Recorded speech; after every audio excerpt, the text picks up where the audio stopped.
the future is not someplace we're going to, but a place that we're creating. The paths are not to be found, but they're to be made. And the activity of making them changes both the maker and the destination. And this is critical. If Falco and Dominaher can come back and literally change the timeline by doing work in the present to alter our future, then certainly we can continue to hold the light and do the work, whether it's for women's rights, human rights, animal rights, to protect the planet. We have that power. Now, I want to take a quick look at something called the Lost Book of Nostradamus. I don't know if many of you know about this, but basically an investigation into the 400-year-old prophecies of the Roman popes unearthed at the end of the last century, the 20th century, the lost book, what was thought to be the lost book of Nostradamus, the visionary and philosopher. And these are some of the drawings from this book. In order to begin to decode these drawings, you have to know about hermetics. And as many of you know, I teach hermetics. I teach it in the mystery school, the online mystery school. You can go to my website, Tricia McCannon Speaks, and look under mysteries, and they're online classes. You can actually order them. Let's just see, please. Okay, so there are in all my webinars for Portal to Ascension, I wind up referring to hermetics because this is how the great spiritual mysteries were taught all over the world. So when we begin to analyze this, let's look at the important things. We see a wheel, don't we? Now this is really the wheel of time.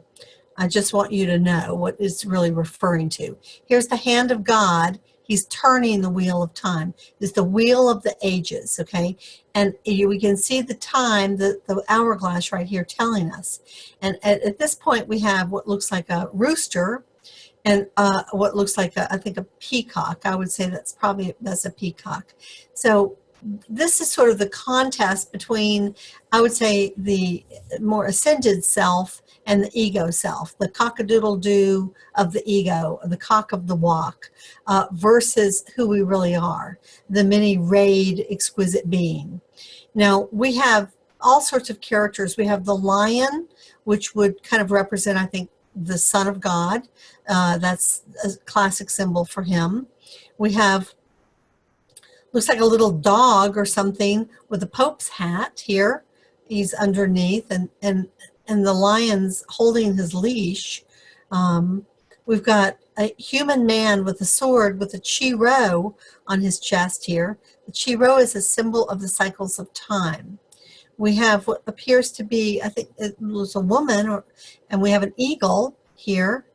And here's maybe, it's a stone, a round stone, could be the earth. We don't know. Here's a cross. Here's a jester, that's what he looks like, and he seems to be holding something that kind of looks like a, I don't know, a lizard or a salamander, or it's got a long tail, but it's got some legs, so it's not quite a snake. It could be like a little dragon. So these are some of the symbols that we see. Now, where else do we see this? When we look at the tarot, we see the same wheel of time. We see the chi-ro. We see some little reptilian, there's a snake here, and this is Set. Set is, you know, in Egypt, he represented ego. He represented the brother that lied, cheated, stole, and killed. He killed his own brother Osiris. We see the Sphinx, which represents the holder of the secrets of mankind. And these four symbols represent four very important ages.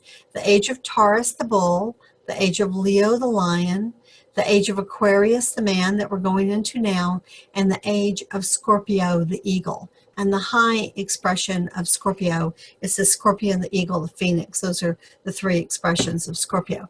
So these are the four fixed ages of the zodiac. And it's almost like they're an opportunity when the windows of the stargates open, the windows of time and space open, where the extraterrestrials wind up coming in, where huge change takes place on our planet. And of course, we are moving into the age of Aquarius. And what do we see in our skies? Lots and lots of UFOs, okay? So there are elements that are over here that are also over here. And so Nostradamus was communicating with symbols. Let's look at these symbols. The crown, okay, the sun, the trumpet. Here's the angel with the trumpet. The two lions. Here are the two lions. The pink rose, which represents the heart, the Divine Mother. The symbols of kingship here, the scepter and the world.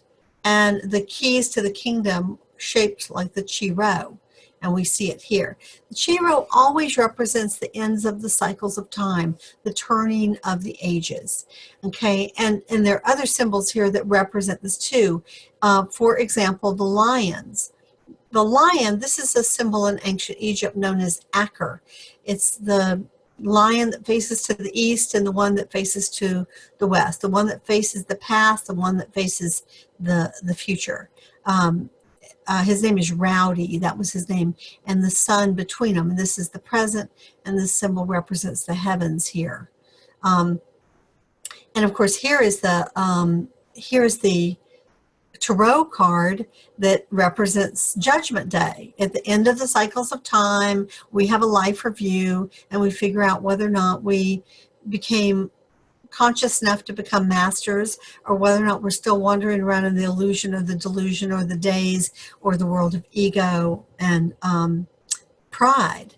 And so this is the sounding trumpet, the angel that sounds the trumpet on Judgment Day. And of course, we see the Chi-Rho literally represented up here twice as the number 20 in the zodiac, in the tarot. This is the 20th card. So it's about the end of the cycles of time when we come before our Maker, the end of days, so to speak.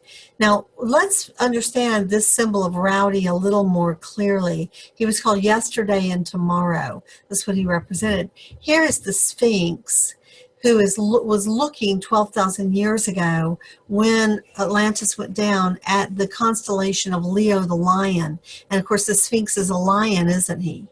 And at his tail, exactly 12,000 years later, or behind him, where his rump was, is the constellation Aquarius, which is the man.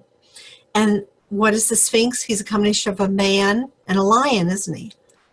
So today, what we have is Regulus at sunrise is actually at the rump of the Leo, the line of the Sphinx, and the sign of Aquarius is beginning to rise here. And what this is talking about is it is telling us that these two ages are the pivotal ages where we cross the plane of the galaxy. The plane of the galaxy, we go underneath the galaxy for 12,000 years, and then we come up and we're in alignment, which is what the 2012 date was about. Some believe that date was actually really misnumbered, and it's really 2017 that was the real 2012. That's an interesting theory. I think my friend James Gilliland thinks that. So we are aligned with the center of the galaxy. It takes us 1,000 years to pass through it. That's the 1,000 years of peace. And then we come above the plane of the galaxy for another 12,000 years. When that happens, the divine feminine rises, the goddess rises, and we get a chance. It's easier for us to reach mastery. A lot of our spiritual gifts begin to awaken, like clairvoyance, clairaudience, clairsentience, all of those things. And we see that happening around us today. So this is all Hermetic symbolism that is encoding great volumes of knowledge that if you don't know the knowledge, it just looks like two leopards facing in two directions. But if you understand the knowledge, you are able to actually decode the Hermetic symbol and understand what it's referring to. And in this case, it's referring to the change of the ages. Here's another image from the book of Nostradamus. We have a woman, looks like she's a queen. She's reading a book, the book of life. There's a tree, the tree of life, okay? We have an archer. This is referring to the symbol of a Sagittarius, where the center of the galaxy is at 27 degrees of Sag. We have the two signs of the two fishes of the sign of Pisces, which of course is the age that Nostradamus was living in and that we've been living in for 2,000 years. And we have this symbol, which looks very much like the symbol for Nibiru, right? And it also looks like the wheel, the change of the cycles of time.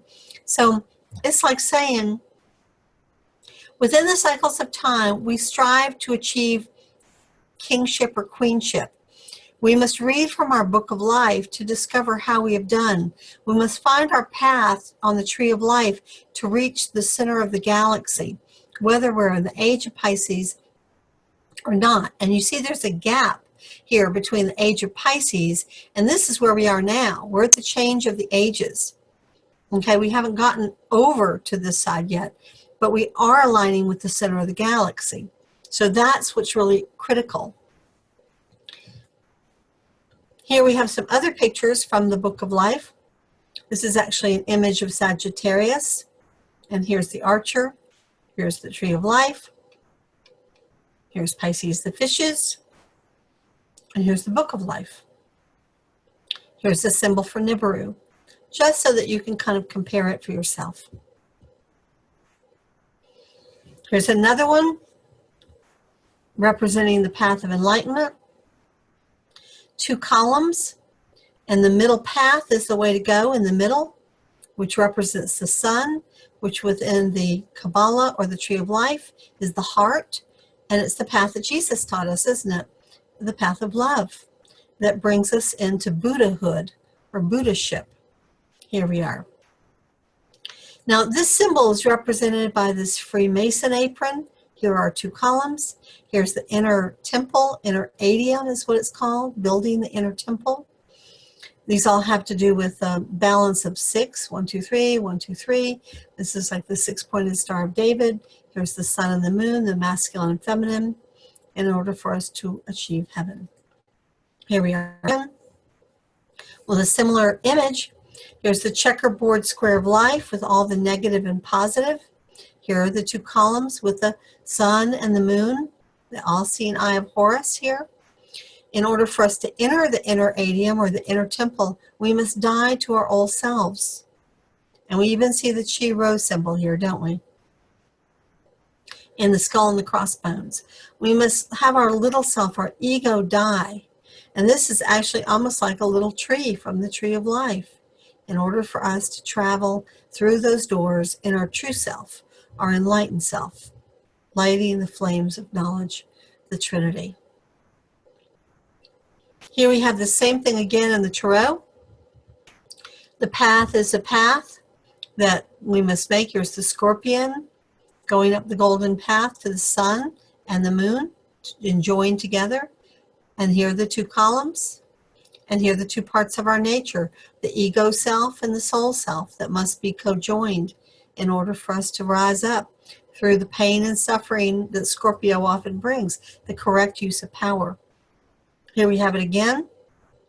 This is in Aleister Crowley's Thoth deck. We have Anubis, the keeper of the mysteries, who opens the path or the way for us to go into the sun and the moon, the joining of the masculine and feminine. And instead of the Scorpio here, we have Kepra, the scarab beetle, who's representing the creator in the worlds of form down here. We're really talking about the merger of the masculine and feminine and the path of mastery that lies in between, that Jesus called the way. And, you know, Jesus and Mary Magdalene taught this path. And I actually just launched a wonderful 9-part class. It's six modules about Mary Magdalene, the sacred feminine, the Holy Grail, the path of the chalice, and all that. So if you're interested in getting my email about that, just again, you know, email me at triciamccannon1111@yahoo.com. It's only going to be offered for about a month, and then you won't be able to get it. But I've just spent the last 6 weeks putting together this amazing course on the path of mastery that they were teaching, and the Holy Grail is all involved with it. So here's the sun, again, joyful and happy, and these sunflowers look very much like the flowers from the Tree of Life. Okay, so let's get into now the Hopi Prophecy. The word Hopi in our language, they tell us, means a peaceful, kind, gentle, and truthful people. We made a sacred covenant, they go on to tell us, which includes the responsibility of taking care of this land and life for the Messiah, the Great Spirit's purpose. Our goal is to pray and promote the welfare of all living beings and to preserve the world in a natural way. That sounds pretty darn good, doesn't it? Maybe we should take a page out of their book. So almost all the Native American people from the Mayan to the Hopi claim that they originated from the stars, that their ancestors were star beings that came down here. Many of them believe that they came from the Pleiades, in fact, from a star called Maya, a planet around that star, and that's why the Mayans call themselves Maya. And almost all of their earth mounds, they are all specifically related and oriented with the equinoxes and the solstices, but also to other star constellations, including Sirius. This is Orion. You can see Rigel rises, the summer solstice, Aldebaran. Aldebaran is connected with Taurus and the Pleiades. So these have all been analyzed. This was Little Bighorn medicine wheel discovered in 1974 by John Eddy. But they believe that they originate from the stars. And certainly they have all sorts of interesting sand paintings, including male and female. Here's the cross, long before Christianity ever showed up. And something that looks sort of like a little UFO, or the symbol, kind of like the symbol of Nibiru. We don't have the X, but kind of very similar. Now, they claim that their teachers or elders are what are called kachinas. Kachinas are these spirit beings that would meet with them on top of mountains, and they would often wear like strange suits, strange faces or helmets. Now, did they really look like this, or is this what the helmets look like? That's a very good question. Hopi symbolism is actually very similar to other ancient people.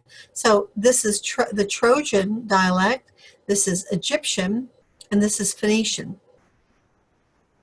And what's interesting is that this is very, very similar, if you look at this, to a lot of the Hopi symbols, telling us that there was once let us say, a symbol language that was known all over the world. You can sort of see these date back to about 1000 to 4000 BC. Now, according to both the Native American Hopi mythology and the Mayan mythology, the current world we inhabit is the fourth world. In both belief systems, time is cyclical, and the end of one world is the beginning of the next. And this was represented by this symbol called an aurora boreas. And you can see it's the snake or the little lizard biting his tail. In other words, at the end of each age, we arrive back where we started, and we get to start a new chapter in the book of life. This is a Navajo version of it. And here's another one. The Hopis believe that their prophecy roughly coincides with the end of the Mayan calendar. According to the Hopis, we are currently completing the end of the fourth world that they called Tuwa Kwachi, or world complete. They go on to give us several prophecies. They say that we're on the verge of transitioning or emerging into a fifth world, and we have 2 more worlds following, making for a total of 7 worlds. And so that's actually pretty exciting that we're kind of more than halfway through.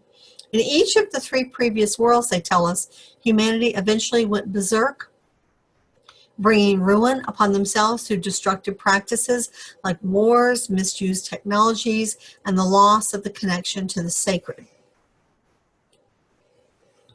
Now, many people have written books on the Hopi. Frank Waters is probably one of the best known. This is his book. He did extensive research with the Hopi. They're very peaceful people. They're the only Indian tribe we know of that refused to fight the white settlers when they came over here. And of course, around the time of 2000 and 2012, there were books like the Hopi Survival Kit, how the Hopis claimed that their legends were originally in Lemuria, which I would not doubt at all. They say that at the end of the fourth world, or the third world, To survive, they had to go underground, and they lived in these vast caves and underground caverns. And that eventually they emerged out of this tall tunnel that they called the Sipapu. This is a long ladder tunnel from the inner earth where they were living after the Third World. When they came up to the surface, their creator god, who was clearly human in some way or physical, was called Masa, and he was a star being. And they begged to be able to stay up on top of the earth and live in the light again. And at first Masa refused, but then they stayed with it, stayed with it, stayed with it. Eventually he said, all right. So he divided the tribes, the people, into 5 groups. One went to the north, the south, the east, the west, and one stayed at the center. So the way he decided was he had them each pick corn, the white corn, the yellow corn, the sweet corn, and the Hopis got the short, stubby blue corn. And because they picked the most humble of the corn, they were the ones that were allowed to stay and protect the entrance to the Sipapu. Now, the Hopis claim that that Masa had in his possession prophecies of the end of this coming age. Now, how is that even possible? Because the age would have been a long time ago, 12,000 years ago. How could they possibly know? But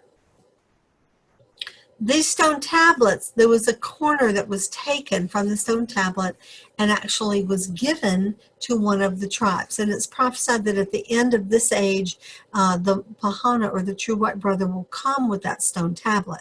So the Hopis have in their possession the stone tablet called the Toponi that Masa, their creator, a star being who was in charge of the southwestern area of what is now the U.S., gave to them. These are not ordinary stones that could have been made in America, but ivory stones with hieroglyphics and strange figures cut into them, like those carved in Egypt on the temples. Figures of headless men, swastikas, and snakes. One corner of the fire-clad tablet has a corner missing. It was broken off when Masa gave the stone to the Hopi, and this piece was given to the white brother as proof that he could return and join in the ceremonies. This would finally complete the cycle, making this a paradise on earth, complete with joyful songs to the Creator from the rooftops. Old Arabi will be rejuvenated, and rain will come for all the crops, for all 4 brothers on Mother Earth. So let's decipher these. This is the front of the stone. This is the back, the front, the back, front, back, okay? So in the very first one, the man goes into the earth and back up again. Okay, we see him going down, and then he returns to the earth. And then there are these symbols explaining it on the back. In this one, this is the location of the Sipapu. So this is rock and territory, and this is a river gorge. And I'm going to show you a picture of this. On the back, it looks like upside down spaceships to me, little UFOs, but I have no idea what this actually means, but very interesting. Maybe it's how it was seen aerially. And with this one, the man goes to all 4 corners of the world. So here are the men going to the 4 corners, while at the center, one tribe remains to protect the center of the earth, which is where the blue corn is, and we see the blue corn here. And here's mankind. And this last one, when the sun has completed its cycle, it's time for the Pahana to return to the center of the earth again. So this is the one that has a corner that's missing. So when the sun has completed its cycle, so we know this has to do with the cycle of time and the sun, then it's time for the Pahana to return to the same place inside the enclosure once again.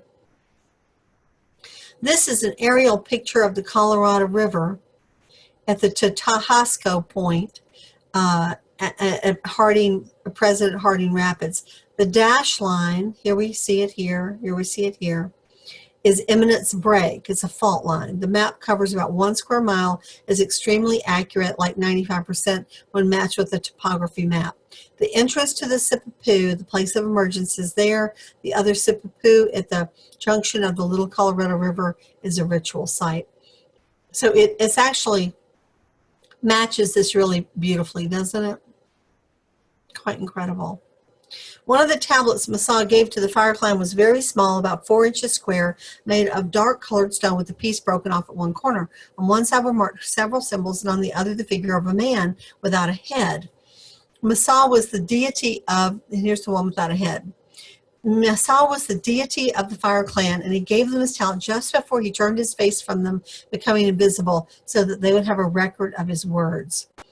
This is what he said, as marked on the tablet. After the Fire Clan had migrated to their permanent home, the time would come when they would be overcome by strange people. Now that would probably be us, the whites. They would be forced to develop their land and lives according to the dictates of a new ruler, or else they would be treated as criminals and punished. But they were not to resist. They were to wait for the person who would deliver them. This person was their lost white brother, the Pahana, who would return to them with the missing corner piece of the tablet, deliver them from their prosecutors, and work out with them a new and universal brotherhood of man. But, warned Messiah, if their leader accepted any other religion, he must assent to having his head cut off. This would dispel the evil and save his people. So that is what that head cut off represents. So when we talk about the coming of the Pahana, for the Hopi Indians, the end of the fourth world is marked by the arrival of this lost white brother. Now, who is that? That's a very good question. The Mayan calendar charts out this progression through astrology, concluding that the current fourth world will end sometimes around December solstice 2012. And of course, the dates are based on interpretation and the Gregorian calendar that we're using and the Georgian calendar. You know, there's a lot that can go into having the wrong date. So who is this Pahana? Is it the return of Jesus? Is it the return of Thoth? Is it the return of one of the Anunnaki gods? Michael, you know, Archangel Michael, Quetzalcoatl, he's predicted to return. We don't really know, but it's obviously a being of unity, consciousness, no matter what he looks like or what he calls himself. And his sign, they say, will be 2 doves. Well, of course, that always was associated with, you know, the sign of peace and the coming of the Christ, the coming of the Divine Mother as well, and the missing piece of the stone stela. So he will bring this missing piece, and by that way they will know him. In the Gospel of Matthew, we read, "For then shall be the great tribulation, such as not there has been since the beginning of the world to this time, no, nor ever will be. And except those days should be shortened, there should be no flesh to be saved, but for the elect's sake these days will be shortened." This means that because of the intervention of the Pahana, or this more enlightened Christed figure, the misery will be shortened and mitigated. In the Hopi Prophecy, there are 9 prophecies that predict the coming of the white man, both world wars, and the advent of nuclear weapons. And they also predict that time will end when humanity emerges into the 5th world. So these are the 9 signs. This is the very first one. We're told of the coming of the white-skinned men like the Pahana, but not living like Pahana men who took the land that was not theirs, and men who struck their enemies with thunder. And we certainly know that when the Spaniards came over here and the Portuguese, there were over 500 million Native Americans living in the Americas, and they were pretty much wiped out with smallpox put into the blankets and so forth. And so many, many, many died. This is the second sign. Our lands will see the coming of spinning wheels filled with voices. In his youth, my father saw this prophecy come true with his eyes, the white men bringing their families in Conestoga wagons across the prairies. And this, of course, would have been the 17 and 1800s when that's exactly what happened. The third sign, a strange beast like a buffalo but with long great horns will overrun the land in large numbers. These white feathers saw with his own eyes the coming of the white men's cattle. Now, these are not buffalo, but they're very, you know, they have 4 legs and kind of probably in the family of buffaloes, but these longhorn steers take up a lot of space. Those are gigantic steers, aren't they? So the cows. This is the 4th sign. The lamb will be crossed by snakes of iron. And of course, they didn't know any way to describe a railroad track or a choo-choo train. So snakes of iron. And of course, this went all the way, you know, across America, because it was with the bringing of the railroad that industry was able to be transported more easily. This is the fifth sign. The land shall be crisscrossed by a giant spider web. Again, these would be electrical wires, electrical poles, telephone poles, and wires. They had no reference point for how to describe this, but it looked small to them, very much like a spider's web, you know, going from sea to sea. This is the sixth sign. The land shall be crisscrossed with rivers of stone that make pictures in the sun. So this would be our highway system, which of course, when it is wet, it becomes highly reflective. This is the seventh sign. You will hear of the sea turning black and many living things dying because of it. And of course, we can see the Exxon Mobil spill that took place, I think, in the 80s, 70s or 80s. We can see the, I think it was the 80s, the BP oil spill that took place just a few years ago that, you know, killed so many people and wildlife. This is the eighth sign. You'll see many youth who will wear their hair long, like my people, come and join the tribal nations to learn their ways and wisdom. And this has been happening probably since the 60s or 70s. When the hippie movement started, people started wearing their hair long. Many, many, many, many people have become very interested in the Native American wisdom and their ways, in fire lodges, sweat lodges, pipe ceremonies, peace dances, and have seen the wisdom in a lot of the ancient ways and sought to stand up and preserve these tribes and their way of life. This is the ninth sign and the last sign. You will hear of a dwelling place in the heavens above the earth that shall fall with a great crash. So is this the satellite space station? Is it something that we don't know about? Is it someplace that the secret military is meeting? It will appear as a blue star. Very soon after this, the ceremonies of my people will cease. And it has also been called the blue star Kachina. Some people, when the Hale-Bopp comet came, they thought that's what it was. They brought all this speculation. I think we haven't seen this yet because it's a man-made thing in the sky. In 1979, the Skylab space station actually fell. This was a 10-ton Pegasus satellite, and both of them fell. But I still don't think that we've seen it.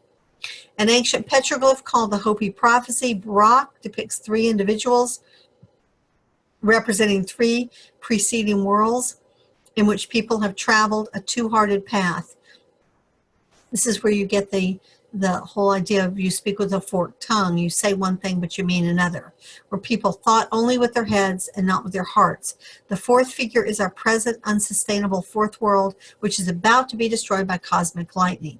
So let's take a look at this at a little closer level.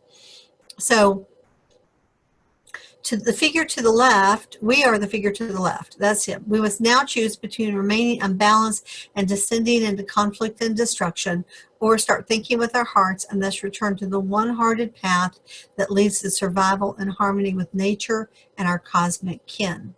So it's like there's two paths here, and we have to choose the path.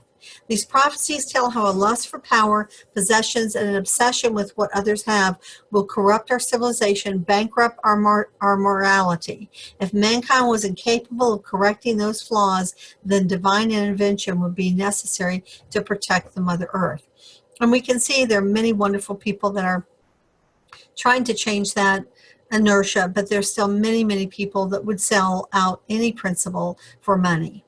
For thousands of years, the First Nations have patiently worked to protect Mother Earth and awaken humankind. Now, they said that if white buffaloes were born, it means that we had a chance of taking the high road. And so the genetic odds of a white buffalo being born are 1 in 16 million. And according to them, I think there would be at least 4 white buffaloes born. So the first one we know was born in Janesville, Wisconsin in 1994 and was called Miracle. And then again in September 2006. Again in British Columbia, April 17th of 2005, and he was called Medicine Heart. In Greenville, Texas, during an intense lightning storm on a ranch where the totem was a white buffalo, May of 2011, and most recently in Goshen, Connecticut in 2012 in June. So the good news is there are these white albino animals, white wolves, white deer, white buffalo that are being born around the world, tending to indicate that in fact we have a chance of taking the high road, which would be great.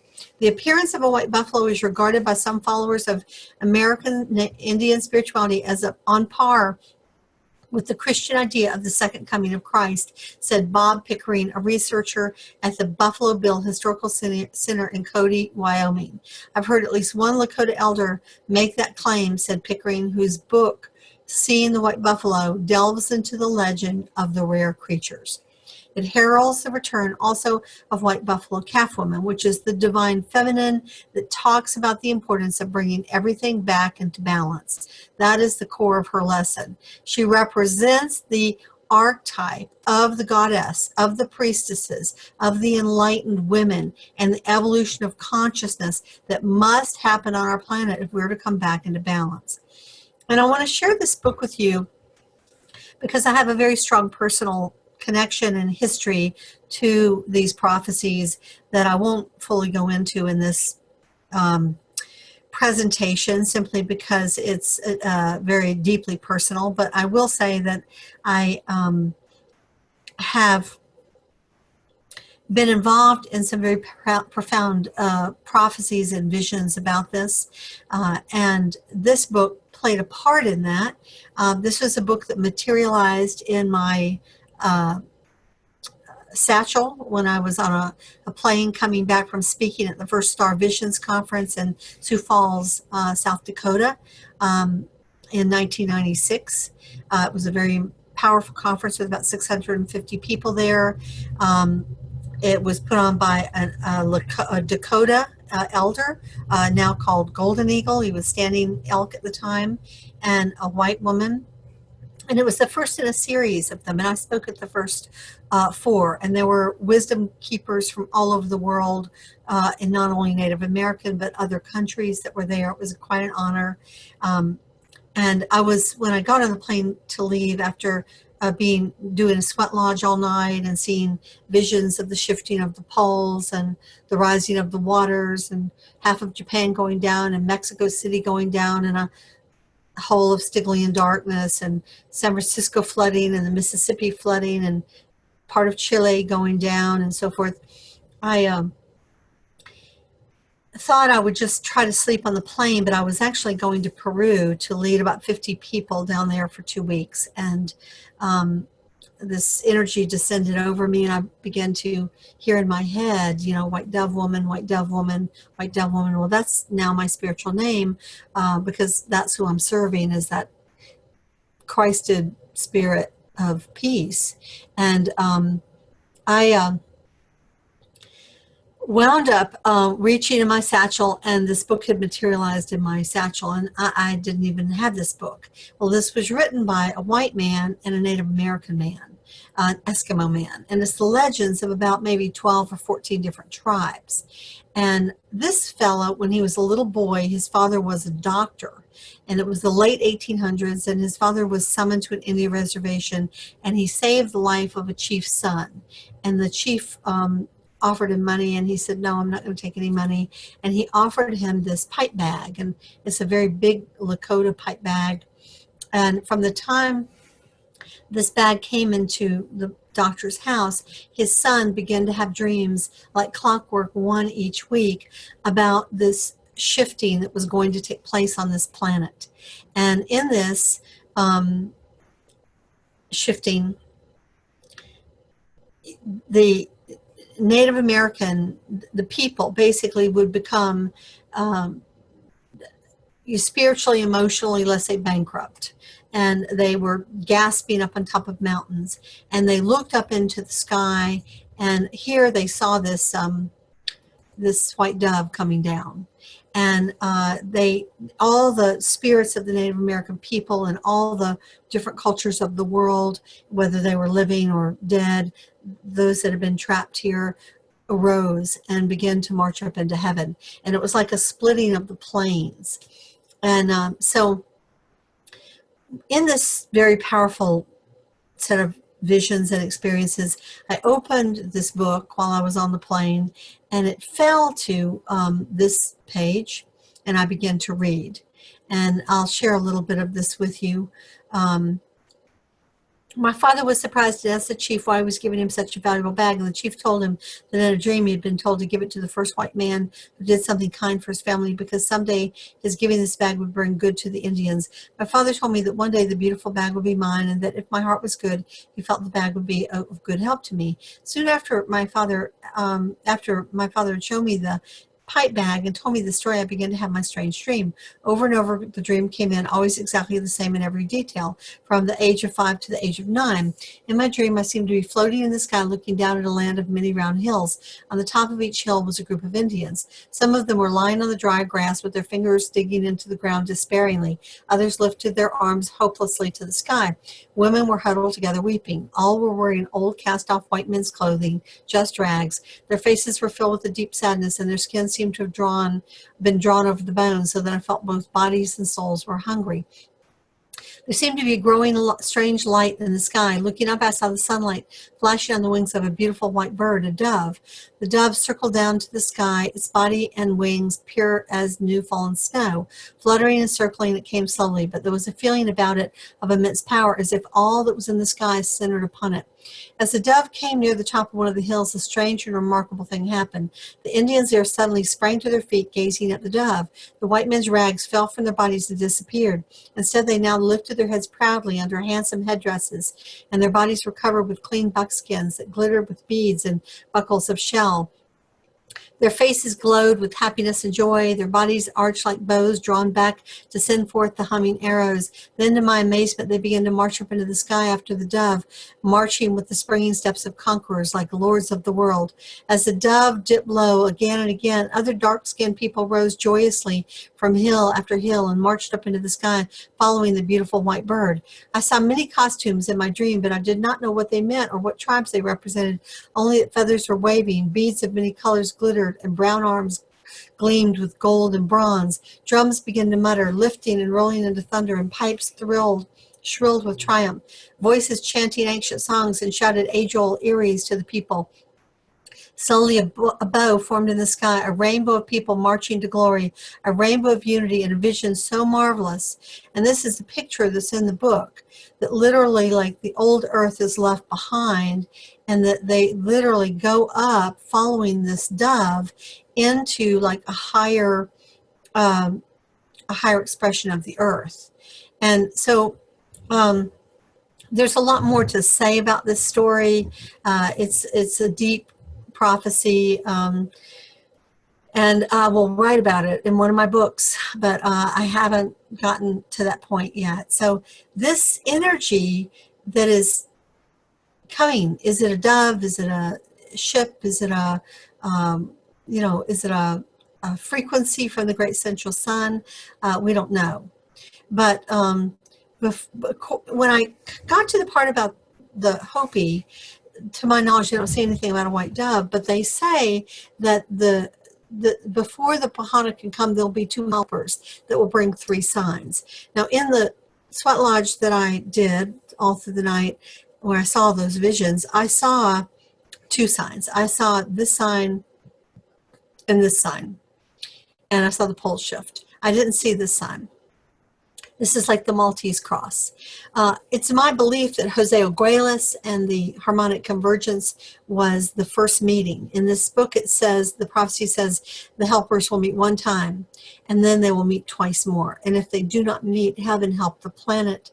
But they will, if they do meet, they open the way for the Pahana, the true white brother, to appear.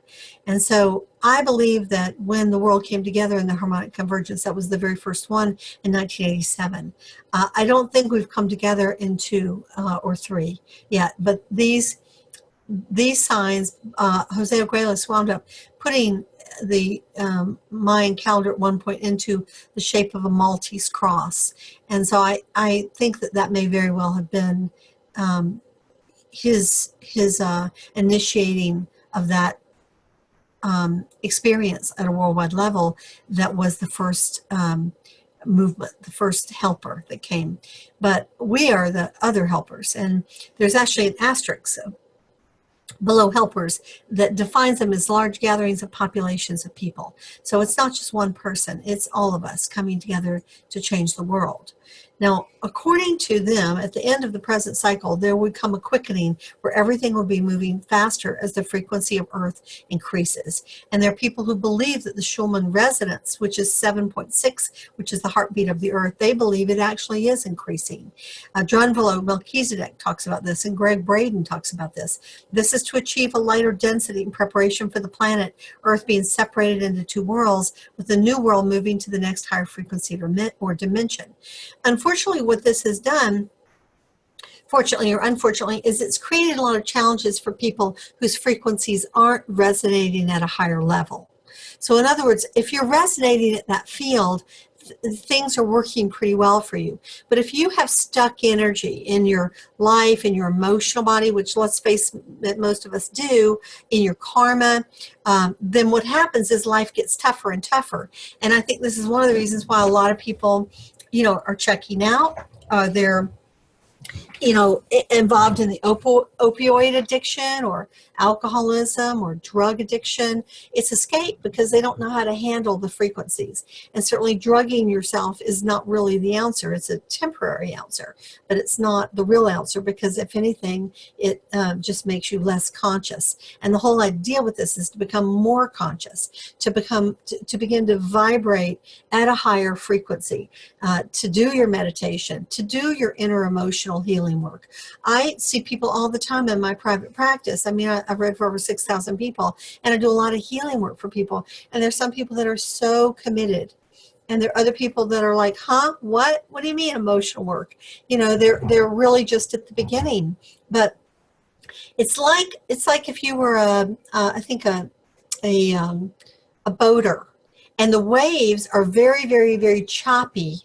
And if you don't know how to skim across the top of them because you haven't, learned to boat, then you become battered by the events of life. And I deal with a lot of clients that are at every stage along that continuum. I tend to not attract the muggles. I tend to attract the really the priests, the priestesses, the healers, the more evolved people are who my clients are. I love my clients. But those people sometimes are the ones who've taken the greatest hits. They're the ones that were killed during the Inquisition. They're the ones that were taken out again and again and again because they stood up for their beautiful sense of truth. And so they really have to heal those wounds in order to heal those subpersonalities and those lifetimes in order to bring all these parts into harmony in this lifetime. And that allows them to begin to really achieve mastery and integration. But if you have unhealed parts, it's very difficult to integrate them until you've healed them. So that's an important piece. Now, the Hopi prophecies, they say the coming fifth world is said to arrive following a cycle of nature affecting our entire solar system, where our Earth births a mystery egg and then moves up within our system to reach its crowning place. Now, that is a very strange thing, a mystery egg. Well, it is a mystery. I have no idea what it is. But certainly Nibiru coming into the solar system, we can notice that all the poles and all the different planets are melting. We have, this going on Mars. We have it. We see the lights literally in Saturn, the north and south poles of Saturn. So all of the poles are going to be shifting throughout their entire solar system. And I talk about the science behind this more in the Mayan cosmogenesis. So birthing a mystery egg, I have no idea. Is it really the separation of worlds? Now that sounds like a strange concept, but we're going to talk about that in a moment. All of Earth's life is then said to be raised to its perfected eternal form. Some tribes refer to this period of change as a purification time.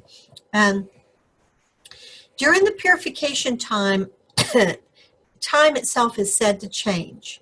We must choose between natural time, in other words, living in harmony with ourselves, with the world, with nature, which we now have upon our earth, or in a natural time structure, which removes us from nature and our opportunity to reach the fifth world. Everyone will have to choose. One time leads to the fifth world with our earth, and the other, which will be very alluring and deceiving many, which will remove us from our earth, taking us to oblivion. Now, I think in many ways we are in that purification time, because basically over and over again we're being asked to act either for selfish greed, and we can see the politicians doing this left, right, and center, or for unity consciousness. And are we working for the good of the planet and the whole, or are we just going for the quick gain and the quick fix? And so I think that we're at this place where are we racist? Are we sexist? Are we walking our talk? Most of you are probably on this unity consciousness page. That's why you're taking this workshop. But we can look around and see some people are not making those choices. They're making the other choices. And I think it's like separating the wheat from the shaft. The custodians of a new earth. The custodians claim that they were responsible for seeding our planet long ago. They oversee mankind, but they've long been concerned with the use of nuclear and atomic weapons and the destruction to the earth. They could not directly interfere with our free will. And I want to present this, if you guys aren't familiar with Dolores Cannon. She was a very dear friend of mine. Her daughters, Julia and Nancy, continue her work today. I spoke at their transformation conference last June in Arkansas, and the second weekend in April, I'm going to be speaking at the Eureka Springs UFO conference, which is the longest running UFO conference in America, and they had that up. Dolores has passed over to the other side, but she was such an amazing pioneer. I think her work is really important. She wrote about 19 books and really tapped in through hypnotherapy to the higher minds of many of her clients and got an incredible bevy of information.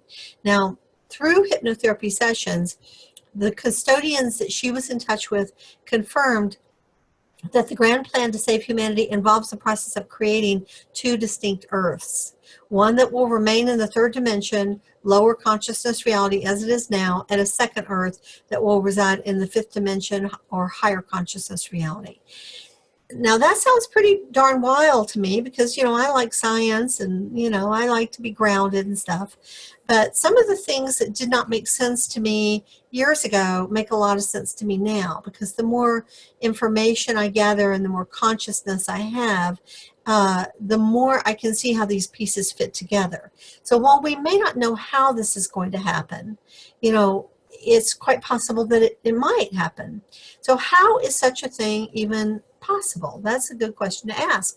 In order to pull off such an ambitious plan and still adhere to the code of non-interference, it was decided that the rescue mission would have to be performed from within the planet itself, not from the outside. Thus, an emergency call went out for any souls who would volunteer to incarnate into a human body in order to help assist with the Earth's transformation. Since the 1950s, tens of millions of souls have been arriving on Earth, all in preparation for a massive shift into the fifth dimension. And this is a group that we call the Indigo Children. And most of you are probably Indigos, or you probably wouldn't even been listening to this conversation. I'm certainly an Indigo. Dolores found out that basically these beings are called Indigo because they come from this higher dimension where the predominant color is this beautiful indigo ray or indigo blue. And of course now we have the crystal children that have been coming in since the 2000s. So many of these souls are actually us. And according to Dolores's research, they've been arriving in 3 waves. And you can actually go to their website, Ozark Mountain Press, and look up Dolores Cannon's books on the Crystal Children, and you can find all this stuff. So the first one was souls born before World War II. And of course, then once Hitler started putting people in concentration camps, they were like, whoa, pull back. This is a lot more primitive planet than we thought. But then after World War II and the Allies won, it was the baby boomers from the 40s, the 50s, 60s, 70s, 80s, and so forth. And then the third group was souls born from the 80s onward. Some of their traits: a strong connection to dreams, a lower than normal body temperature, usually about a degree under, like my temperature is 96.8 or whatever it is, about a degree lower, a love of nature and animals, naturally psychic, an interest in ancient knowledge, forward thinking and unprejudiced, spiritually knowing and questioning. They're natural spiritual healers and teachers, and they can inadvertently sometimes make mechanical things like watches and magnetic things stop. They have come in to be the New Age teachers, and many of you are those people. And they've been transmitting their vibration through music, through arts, working in charities, working with animals, working with children, New Age consciousness groups, basically from the inside out, helping to change these paradigms. And many of us grew up in the 50s, 60s, 70s, 80s, even 90s, even 2000s, and have been working on changing the paradigms since really the 60s and the dawning of the age of Aquarius, as that music came out and told us. And many of us are working in groups together. And the more we can do this, the more we'll feel like we've kind of found our soul families, even though our biological families may or may not be on this wavelength. It's for us to find the soul families, for us to do our work together. Now, since the late 90s or early 2000s, many crystal children have been born. And these are often very smart, they have strong self-esteem, but they don't feel like they fit in. And they're often bored with typical school programs, and often diagnosed with ADD, and then unfortunately they're put on drugs like Ritalin, which screws up their nervous system and short circuits them. It's very, very important for us to protect them from the dark side of the force, because the dark side, knowing that they were coming in, they like designer drugs to basically just dumb them down, and that's really not what they're here for. Many of these souls have very, very special abilities, including telepathy, telekinesis, communication with animals, a love of nature, light coming from their hands, accelerated plant growth, precognitive dreams, and innate understanding of God, the cosmos, and extraterrestrials. And if we have time when we finish this presentation, I'll look at the time, and if we have time, I'm going to go over and play you guys a video about people that are appearing all over the world, teenagers that have some of these abilities. Some of them can walk through walls. Some of them can, use their hands to heal. Some of them can use them like a telekinesis, but it's quite extraordinary. These are dormant abilities that are within our DNA itself, but most of us don't know how to turn them on. But because of the changes coming from the center of the galaxy, going out to all the suns, and the suns and light program all the matter on all the planets, these children have this part of our DNA, their DNA, beginning to awaken. And we once had a lot of these abilities awaken at the time of Atlantis. So, of course, our hope would be that these souls can use these abilities in a positive and conscious way. Of course, the military might try to take them and use them for their own nefarious purposes. And so it's very important that we protect them. These souls have come in to change consciousness down here, to inspire us to be more of who and what we can be. They've come in from higher worlds, and they've also come to try to help us get our planet back into balance, to reclaim our planet for the better. And they are what we call star seeds. And I have a lovely friend, Lavendar, and some of her friends that have actually Starseed Radio. I've been on their show 2 or 3 times. Wonderful people all over the world who feel like that they, in fact, did not originate here, that they may have been here a long time, but that they originated from the stars. And I think this is true. And many of them are known as star children or star seeds. So it is important, again, for us that are older to make laws and rules to protect them from being taken advantage of, manipulated, controlled, getting discouraged in their mission before they even start. It's important that we can mentor them and support them. And if we can't mentor them, find mentors for them that are healthy and balanced. They know that we are ultimately souls and we are one race, the human race, and that it's time for us to all put our petty differences aside. They are called the Rainbow Tribe, and I believe that in America, the Rainbow Tribe is very strong because we are the motley crew. I mean, basically, we have the blood of every one of the races in us. We have, when they talk, there's a commercial that Ancestry.com did for the Olympics, and it said, you know, we are Americans, and we are, and they went on, you know, Chinese, Korean, Native American, you know, Portuguese, Spanish, German, French, English, Irish, you know, Hawaiian, we're everything. And it's really all of us coming together. And I think this rainbow tribe is about that awakening of many colors that all make the one light. And the light is, of course, the color white, the unity of the sun. Now, we also have a rainbow body, and while this is a big conversation itself, as we know, there's 7 major chakras in the body, and the rainbow body is one of the ones we're trying to activate, which is really connected to the third eye, okay? It's really the 6th body, and I talk about this in the divine, the Angelic Origins of the Soul, my newest book, with all sorts of diagrams. So this rainbow body, once we activate the base, clear out these emotional blocks in our various chakras, we can begin to pull the kundalini up and activate the left and right sides of the brain in order to come into unity. The custodians now feel very positive. They say that enough souls have arrived to reach a critical mass that can make the separation of the earth, they hope, a sure thing. And so it takes the vibration of all of us working together. So, you know, even on days when you feel like you're not doing anything, maybe your job is to be, simply to emanate and to be. And of course, if we're able to do that, then I think we can open up this portal to what in the Norse mythology was always called the rainbow bridge, the bridge up into those higher dimensions. This has been talked about for centuries in other cultures. We just have not known how to interpret this data. The present day earth, they say, will become the old earth. It will continue on its dire and destructive path, and those who are aligned with its lower consciousness traits such as greed, enslavement, religious dogma, violence, and or negativity will simply remain behind. And so this is how they were describing this whole idea. So what we think, what we feel, what we do, what we focus on does matter. It matters not only for ourselves, but for each and every one of us. The new earth is intended to be the home of most of the human race, who will certainly welcome the opportunity to live in a much higher, more peaceful, caring, loving, and cooperative environment.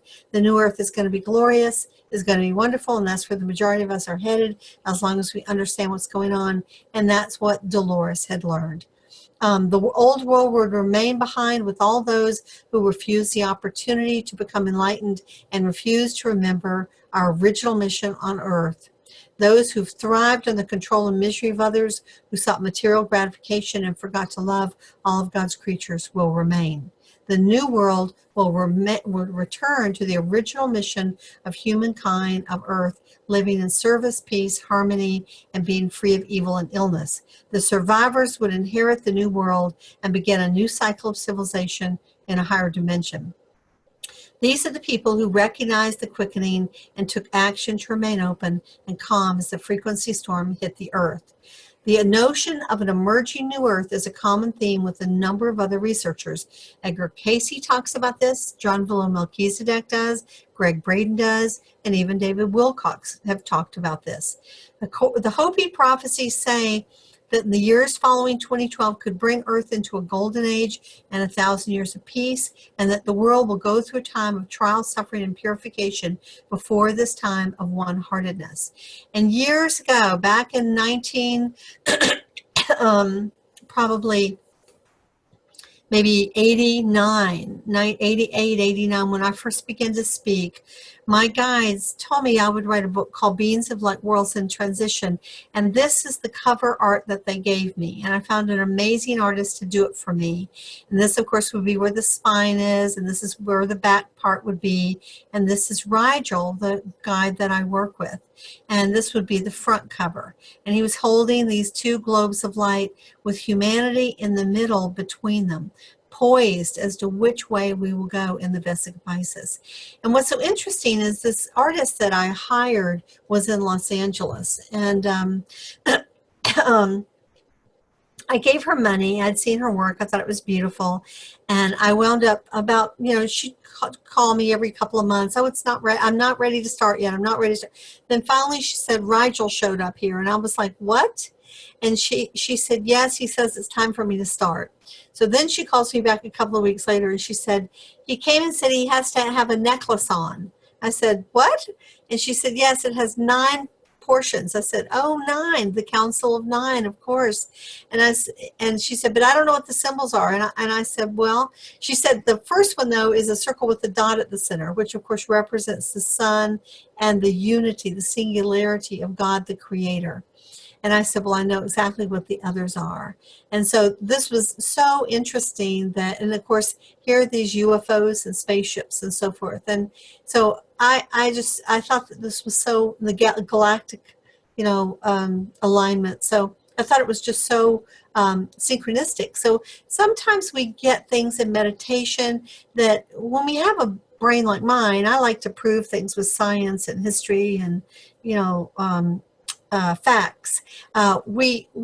We go, I don't know what this is, but I'm going to write it down. I'm going to do it, and we'll see where spirit leads me. And sometimes it's like that. We don't know all the mysteries all at once. It is a process of awakening and unfolding. And sometimes we have to learn to live with the ambiguity. We have to learn to live with the not knowing. It's kind of like there are pieces of a puzzle that we're in the process of gathering. And I think our higher selves know a whole lot more than our little selves. And so even though our little selves want lots of evidence and proof and safety and so forth, it is important to honor the knowing of the higher self as well, even though we may not know exactly how it all fits in. So there are very specific ways that we can prepare for the shift, and maybe I'll wind up developing a whole program on this, but certainly I talk about some of the stuff in the new book, The Angelic Origins of the Soul, which if you haven't gotten, it's actually got a gorgeous 16-page color folio in the middle, as well as about 100 black and white illustrations. I would highly recommend it. There are very specific ways for you to prepare for the purification, provided your intent is pure, basically. The whole idea is to really go into your heart and to begin to balance your left and right sides of the brain, to begin the process of opening up your third eye and practicing calm in the midst of the storm, practicing patience, practicing forgiveness in situations where it'd be hard for us to forgive in the past. So the question becomes for all of us, will you answer the call? Will you take the challenge so that you will be crossing on that rainbow bridge? And the more you can turn people on to the idea of practicing the presence of that divine within, the more it will bring them into the core of who they really are, which is, of course, at the end of the day, the heart, isn't it? The trifold flame of the Sacred Heart, Divine Father, Divine Mother, Divine Child. And of course, that is who we are. In order for us to really claim that Christed consciousness within ourselves, we have to find a way to merge and balance these two.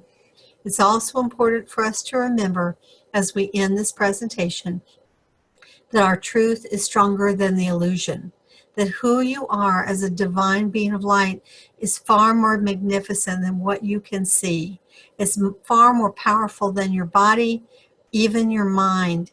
For all that you've achieved in this lifetime is a drop in the bucket of the divine presence of who you truly are at the core of your being.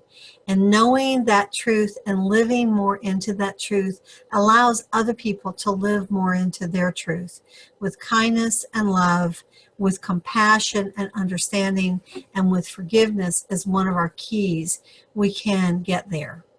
So I thank you so much for this presentation and for being with me.